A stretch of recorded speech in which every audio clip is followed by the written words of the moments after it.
And on Wednesday, the bonds woke up on the positive side of the bed for once. 5.5 coupon was up 17 basis points on the day early. Bonds began the overnight session with a small friendly correction in Asia. European trading brought it to a volatility, then a move up to even higher yields than yesterday before a gradual rally headed into domestic hours. Investors are waking up to the stark realization that the Fed's work is not done and that interest rates may have to be hiked even higher to cool inflation.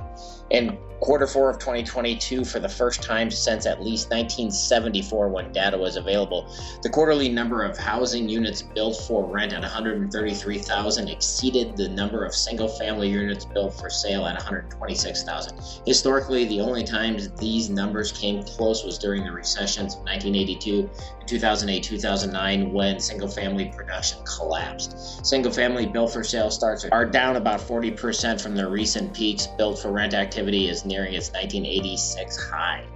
Federal Reserve officials continue to anticipate further increases in borrowing costs would be necessary to bring inflation down to their 2% target when they met earlier this month, although most all supported the step down in the pace of hikes. Participants observed that a restrictive policy stance would need to be maintained until the incoming data provided confidence that inflation was on a sustained downward path towards 2%, which was likely to take some time, according to the Fed minutes that came out today. The minutes also said almost all officials agreed it would be appropriate to raise interest rates by 25 basis points, while a few favored or could be supporting a higher rate hike.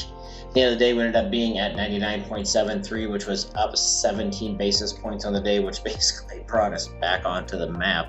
So at 99.73, that puts us just above that floor of the floors of the floor of the floors. So that very bottom line just barely brought up above that for a bit. We bounced a little higher into that next range, but then it collapsed back down upon itself. So we have a lot of ceilings and only one floor right there. So this is going to be real interesting.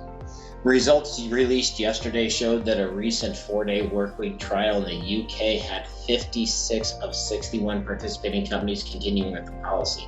Study concluded from June to December, including 2,900 employees from a range of industries, with the average workweek around 32 hours and compensation kept the same.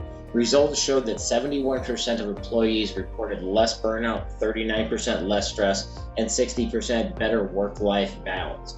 Fewer workers quit or took sick days compared to the same period in the previous year. Among the 23 companies that shared sales numbers, the average revenue grew 1.4% during the trial.